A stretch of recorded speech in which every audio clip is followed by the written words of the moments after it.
ونسلم على رسوله الكريم وعلى آله وأصحابه أجمعين.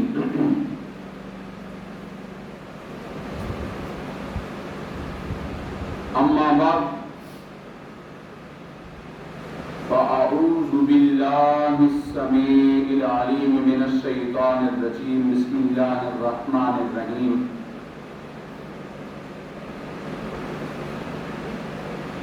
يا أيها الذين آمنوا اذكروا الله ذكرا كثيرا وسبحوه بكرة وأصيلا. صدق الله مولانا العظيم. إن الله وملائكته يصلون على النبي يا أيها الذين آمنوا صلوا عليه وسلموا تسليما. مل کر پڑھیے الصلاۃ والسلام علیک یا سیدی یا رسول اللہ وعلی آلک وصحابک یا حبیب اللہ. سب احباب مل کر پڑھ لیجیے الصلاۃ والسلام علیک یا سیدی یا رسول اللہ وعلی آلک وصحابک یا سیدی یا رحمت للعالمین. نہایت واجب الاحترام معزز و محتشم حضرات سامعین زیواکار، اللہ جل مجدہ الکریم کا بے پایاں لطف اور احسان ہے، اور اس پاک ذات کا فضل اور انعام ہے کہ جس پاک ذات نے اپنی توفیق خاص سے ہم سب کو پھر اپنے گھر میں نماز جمعہ ادا کرنے کے لیے حاضر ہونے کی اور جمع ہونے کی توفیق اور ہمت عطا فرمائی. اللہ رب العزت کی بارگاہ میں دعا گو ہیں کہ اللہ تبارک و تعالی ہماری اس نماز جمعہ کی ادائیگی کو اور اس حاضری کو اپنے حبیب کریم صلی اللہ تعالی علیہ وسلم کے تصدق اور سرکار کے وسیلہ سے اپنی بارگاہ میں شرف قبولیت عطا فرمائے. معزز سامعین زیواکار،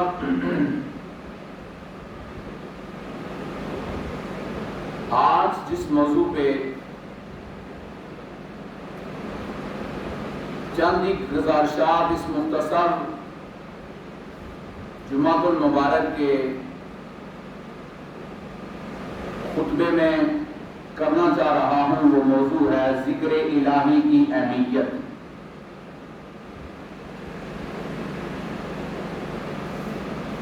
کسی شے کے ساتھ یا کسی ذات کے ساتھ محبت کی ایک علامت یہ ہوتی ہے کہ بندہ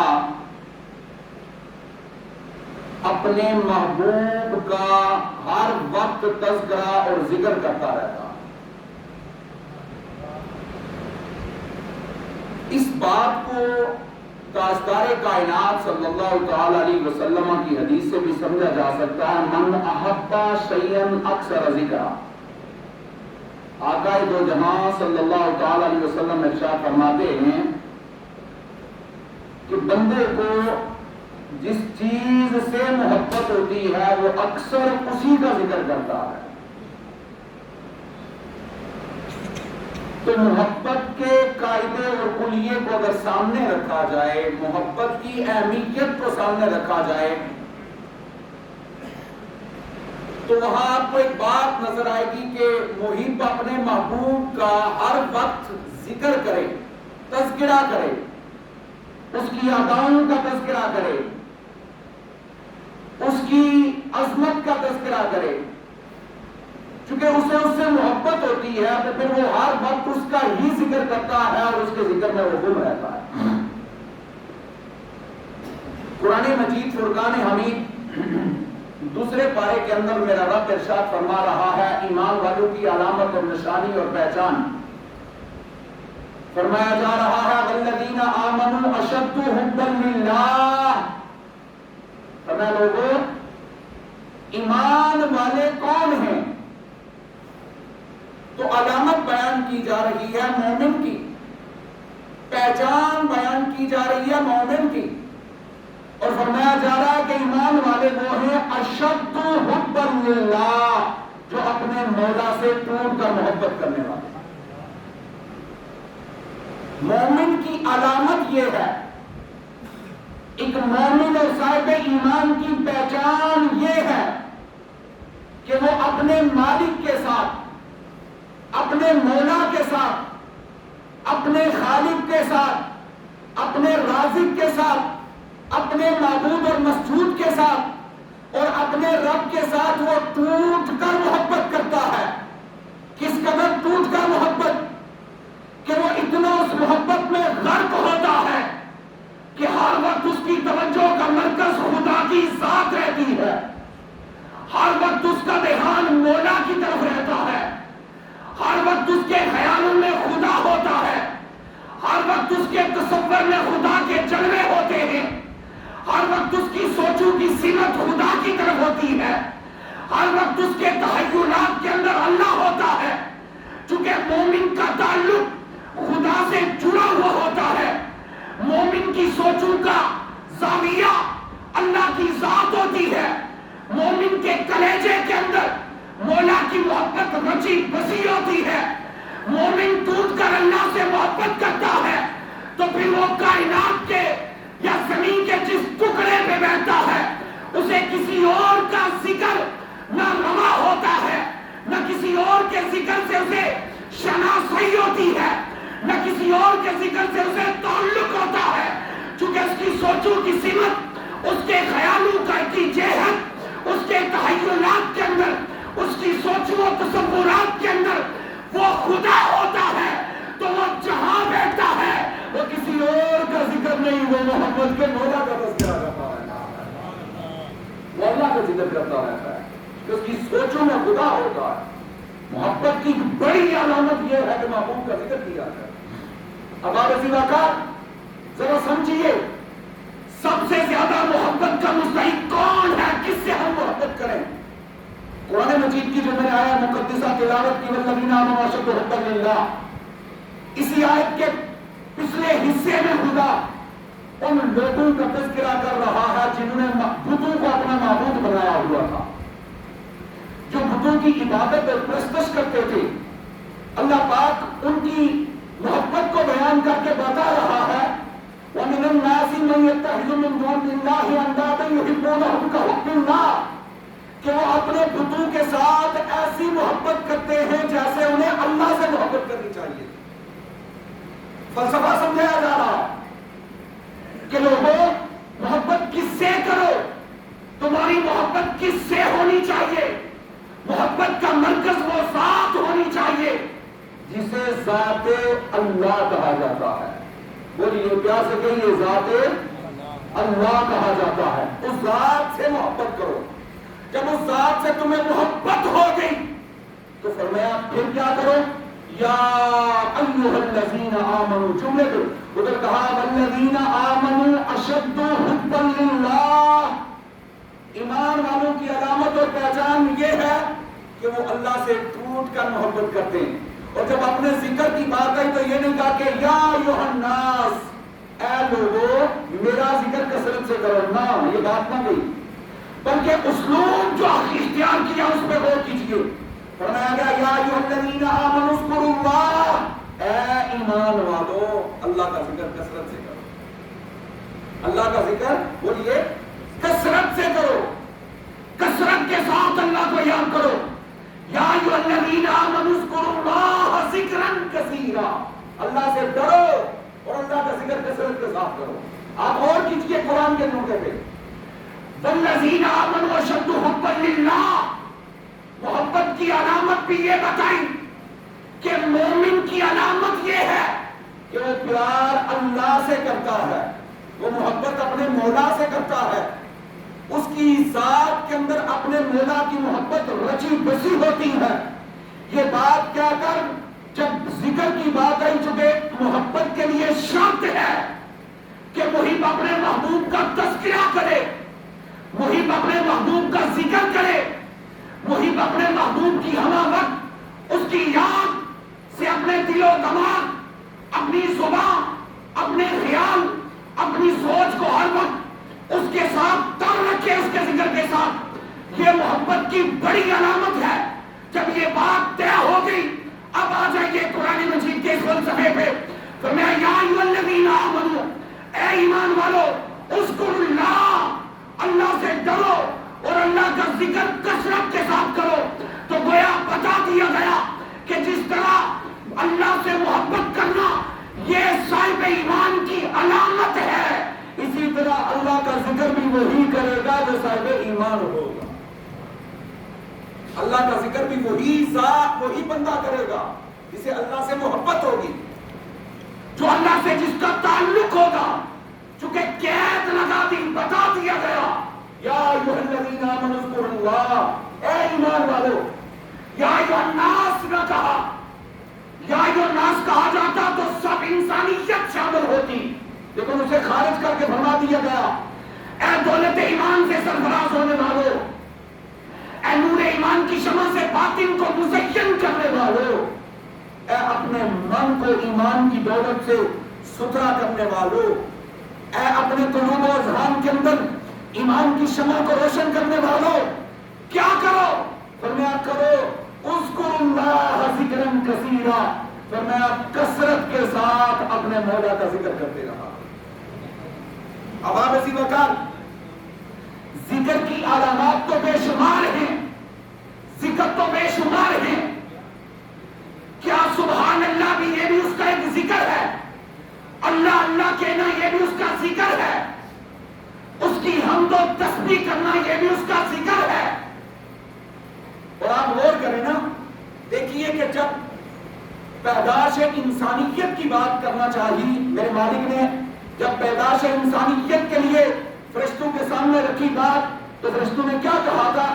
جو جملہ کہا تھا فرشتوں نے وہ کہا تھا کہ مولا تیری حمد کی جہاں تک بات ہے, تیرے ذکر کی بات ہے, تیری تسبیح کی بات ہے, مولا وہ ہم ہیں لا تبادل امکنت, جو تیری تسبیح کرتے ہیں, تیری حمد کرتے ہیں.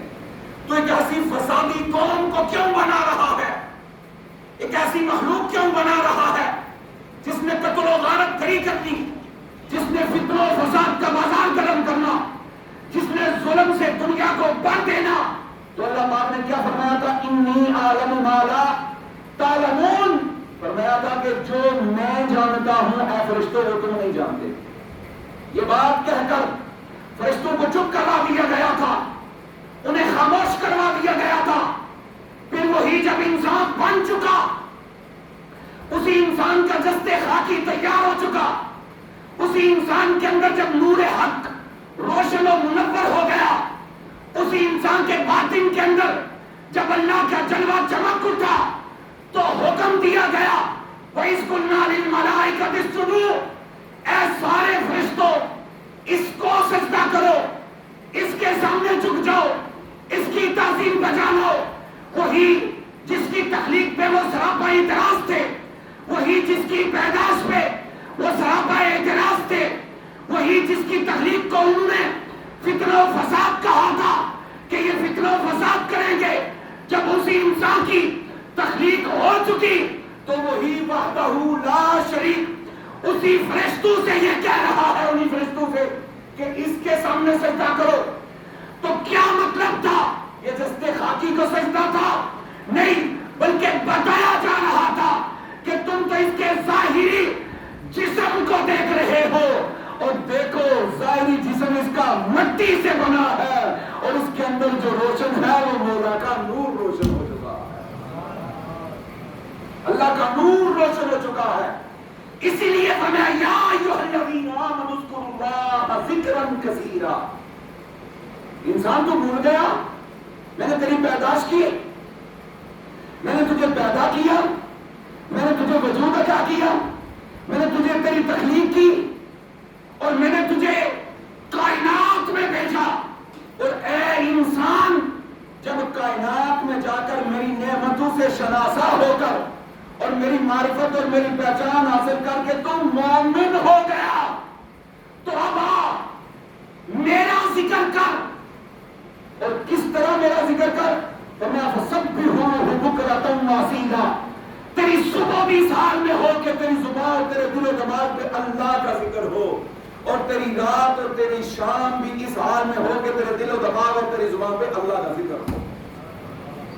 بولیے سبحان اللہ، بھی اللہ کا ذکر ہے، کہہ دیجیے سبحان اللہ۔ اللہ کے ذکر کی بات ہو رہی ہے تو اللہ کا ذکر کریں۔ اب آگے اسی وقت فرمایا جا رہا ہے یا ایھا الذین آمنوا اذکروا اللہ ذکرا کثیرا فسبحوہ بکرۃ واصیلا۔ یہی ایمان والا جب سکون کی متلاشی بن کر سکون تلاش کرنا چاہتا ہے تو اسے جھنجھوڑا گیا۔ آج کا انسان، آج کا نوجوان، آج کا شخص، آج کا بندہ سکون تلاش کر رہا ہے، اور اسی سکون کے متلاشی ہو کر کوئی شراب خانوں میں جا کر شراب کے نشے میں مست ہے، کوئی نائٹ کلب میں جا کر دنیا کی رقص و سرور کی کیفیات میں مست ہے، کوئی کوٹھی اور محلات اور بنگلوں میں مست ہے، کوئی پیسے کی فراوانی میں اور کوئی پیسے کی رین پیر میں مست ہے۔ جھنجھوڑا جا رہا ہے، انسان اس کلیجے کو سکون دینا چاہتا ہے، اس دل کو اطمینان کی دولت عطا کرنا چاہتا ہے۔ جی مولا، تو لوگوں کو آج پوچھو، ہر کوئی آ کر کہے گا کہ مولانا صاحب دولت ہے، سکون نہیں، مولانا صاحب کوٹھی اور محلات ہیں، سکون نہیں، بھائی بیوی بچے ہیں، سکون نہیں، جائیداد و پراپرٹی ہے، سکون نہیں، مال و زر کی رین پہل ہے، سکون نہیں۔ سکون کہاں سے ملے گا؟ کیا شراب خانوں سے؟ کیا نائٹ کلب سے؟ کیا رقص و سرور سے؟ کیا دنیا کے حسن و رنگینیوں سے؟ فرمایا نہیں، قرآن کے ورق گردانی کرو، قرآن بول پڑا۔ فرمایا الذین آمنوا، پھر یہاں بات ایمان والوں کی دی، فرمایا الذین آمنوا تطمئن قلوبہم بذکر اللہ۔ اے ایمان والو، اگر دلوں کا اطمینان چاہتے ہو، نہ وہ پیسے کی رین پیر میں ہے، نہ محلات و کوٹھیوں میں ہے، نہ کاروں میں ہے، نہ کوٹھیوں اور گاڑیوں میں ہے، نہ جائیداد و پراپرٹی میں دل کا سکون ہے، نہ اولاد کی کثرت کے اندر ہے، مولا بھی دل کا سکون کہاں سے ملے گا؟ فرمایا جس سے تمہیں محبت ہے وہ اللہ کی ذات ہے، بس اس کے ساتھ جڑ جاؤ اور صبح و شام اس کا ذکر کرو، وہ خدا تمہارے دلوں کو اطمینان عطا فرما دے گا، وہ اللہ تمہارے دلوں کو سکون عطا فرما دے گا۔ فرمایا الذین آمنوا، ایمان والوں کی پھر بات کی، والذین آمنوا اشد حبا للہ سے لے کر یا ایھا الذین آمنوا اذکروا اللہ سے لے کر الذین آمنوا تطمئن قلوبہم سے لے کر یہ جتنی باتیں کی جا رہی ہیں انسانیت میں مومن کو دیکھ جا رہی ہیں، سمجھایا جا رہا ہے، یہ اسے کہا جا رہا ہے جو لا الہ الا اللہ کہنے والا ہے، اور دوسرے مقام پہ قرآن مجید ان لوگوں کا تذکرہ کر رہا ہے جو اللہ کا ذکر کرتے ہیں۔ ذرا سنیے کتنا سہانا انداز اپنایا جا رہا ہے۔ فرمایا الذین یذکرون اللہ قیاما وقعودا وعلی جنوبہم، فرمایا اللہ کے وہ بندے جو ہر حال میں اللہ کا ذکر کرتے ہیں، جو ہر حال میں اللہ کا ذکر کرتے ہیں، وہ کھڑے ہیں تب بھی اللہ کا ذکر، وہ بیٹھے ہوئے تب بھی اللہ کا ذکر، وہ کروٹ کے بل لیٹے ہوئے ہیں تب بھی اللہ کا ذکر کر رہے ہیں، چونکہ وہ مومن ہیں۔ مومن کی علامت دو چیزیں ہیں، سن لو، اپنے آپ کو اس کسوٹی پہ رکھو، مجھ سمیت ہاتھ اندر رکھے کہ کیا اس کسوٹی پہ ہم اترتے ہیں؟ قرآن مجید مومن کی دو علامات بڑے واضح لفظوں میں بیان کر رہا ہے۔ وہ دو علامات کیا ہیں؟ فرمایا پہلی علامت یہ ہے کہ مومن وہ ہے جو ٹوٹ کے اللہ سے محبت کرتا ہے، اور فرمایا مومن وہ ہے جو ہر حال میں اللہ کا ذکر کرتا ہے۔ وہ کھڑا ہے تب بھی اس کا ذکر کر رہا ہے، وہ لیٹا ہوا تب بھی اس کا ذکر کر رہا ہے، وہ بیٹھا ہوا تب بھی اس کا ذکر کر رہا ہے، وہ ہر حال میں اسی کے ساتھ جڑا ہوا ہے، وہ اسی کی بات کر رہا ہے۔ جس کا تعلق اس سے اس قدر جڑ جائے پھر وہ دل کا سکون نائٹ کلب میں تلاش نہیں کرتا. وہ دل کا سکون دنیا کی رقص و سرور. آپ لوگ کہتے ہیں روح کی غذا موسیقی ہے. میں نے کہا لعنت ہو, قرآن سے پوچھو. روح کی غذا موسیقی نہیں. جس طرح جسم کی غذا پانی اور روٹی ہے, اسی طرح روح کی غذا محمد کے خدا مولا کا ذکر کرنا ہے. بولیے پیار سے کہیے سبحان اللہ.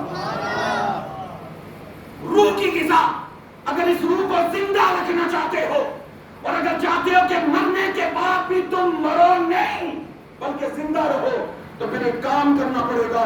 وہ کام یہ کرنا پڑے گا کہ روح کو روح کی غذا دینی پڑے گی. اور روح کی غذا کیا ہے؟ روح کی غذا یہ ہے الذین آمنوا تطمئن قلوبهم بذکر اللہ, اللہ کا ذکر.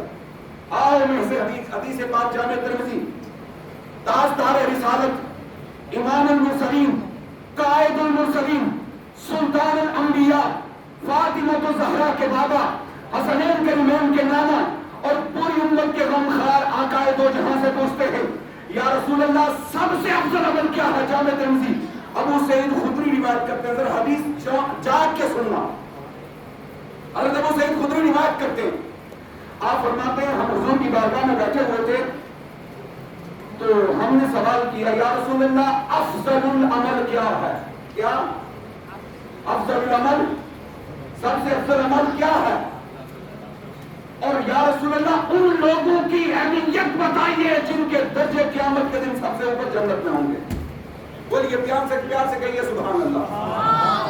مسجد مدرسے دین کے مرکز کے لیے چندے کے لیے جب آئے نا تو توجہ دھیان تقریر خطاب کی طرف ہونا چاہیے. تو اپنے ہاتھوں سے اپنی جیب سے روپیہ پیسہ نکال کر اللہ کے گھر کے لیے دینا, یہ بھی اللہ کے ذکر کی ایک علامت اور قسم ہے. میں اس پہ بھی گفتگو کروں گا, لیکن آج جس پہ گفتگو کر رہا ہوں یہ سنیے. ذکر یہی نہیں کہ صرف تم اللہ اللہ کرتے رہو سبحان اللہ, یہ بھی ایک ذکر ہے اللہ اللہ سبحان اللہ. قرآن پڑھنا, قرآن پڑھانا, قرآن پڑھانے کے لیے, قرآن کی خدمت قرآن کرنے کے لیے, قرآن کی تعلیم قوم کرنے کے لیے, درس و تدریس, دین کی بقا, اسلام کی سر بلندی کے لیے جتنے کام کوشش کر کے کیے جاتے ہیں وہ سارے اللہ کے ذکر میں آتے ہیں. وہ سارے اللہ کے ذکر میں آتے ہیں. تو لہٰذا چندہ دیتے وقت یہ توجہ رکھا کرے کہ میں اس کے گھر میں بیٹھا ہوں جس کے نام پہ میں یہ روپیہ پیسہ دے رہا ہوں. کسی میں کوئی احسان نہیں, یہ سوچ اور یہ سمجھ کے دے رہے ہیں کہ اس کے دین کے مرکز کے لیے دے رہے ہیں. تو میں آج یہ کہہ رہا تھا جو میری طرف رکھے, حضور سے پوچھا گیا یا رسول اللہ افضل العمل کیا ہے اور قیامت کے دن سب سے اوپر درجہ جنت میں کس کا ہوگا؟ حضور علیہ الصلوۃ والسلام نے فرمایا اس شخص کا جو اللہ کا ذکر کثرت کے ساتھ کرنے والا. بولیے پیار سے کہیے سبحان اللہ. فرمایا جو کثرت کے ساتھ اللہ کا ذکر کرنے والا ہے. یہ بات جب صحابہ نے سنی تو ناز کیا یا رسول اللہ صلی اللہ علیہ وسلم کیا میدان میں جہاد کا غازی اس سے بھی ذکر کرنے والا افضل ہے؟ ہائے ہائے. آقا علیہ السلام نے جو جملے ارشاد فرمائے وہ ذرا سننے والے.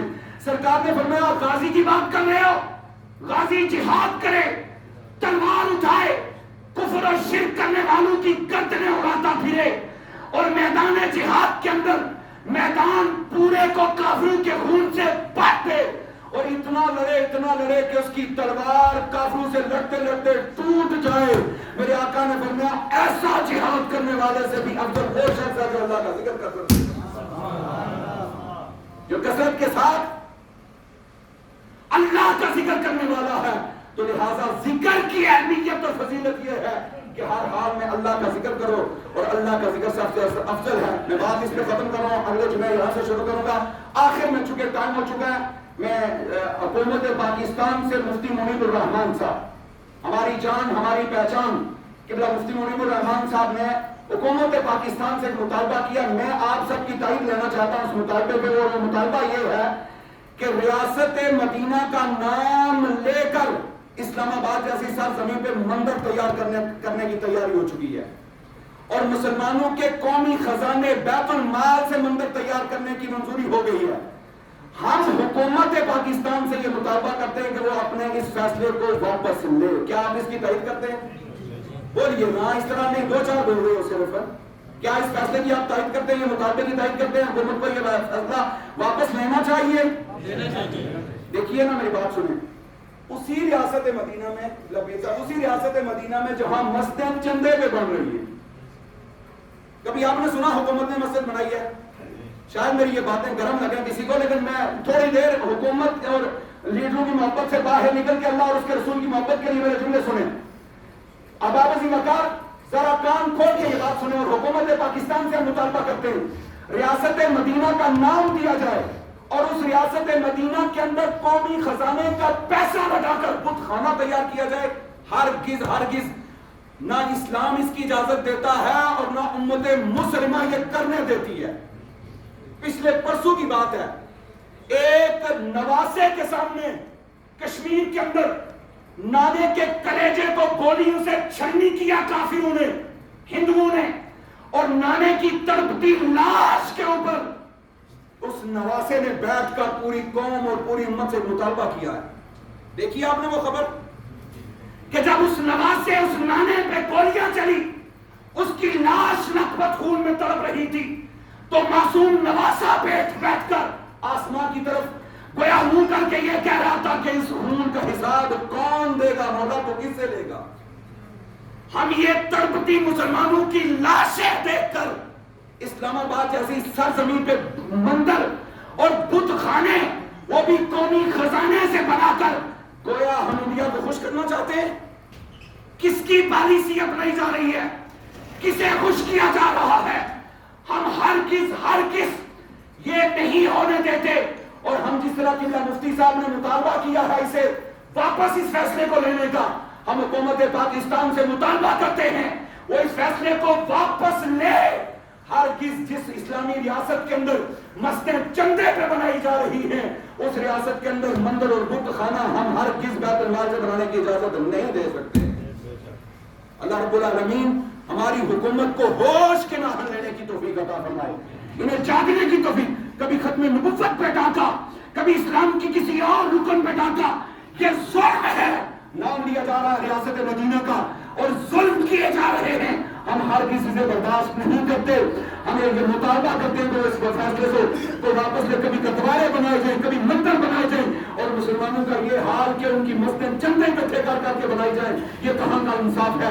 گداورے اور تم اور مندر اور بت خانے تم بناؤ بیت المال سے، ہمارے پیسے سے، ہم اپنے ٹیکس اور اپنے خون و پسینے کے پیسے سے ہرگز بت خانہ تیار کرنے کی اجازت نہ دیتے ہیں، نہ کبھی دیں گے. اللہ رب العالمین ہمیں اس پہ آواز اٹھانے کی توفیق عطا فرمائے اور ہمارے حکمرانوں کو سمجھنے کی توفیق عطا فرمائے.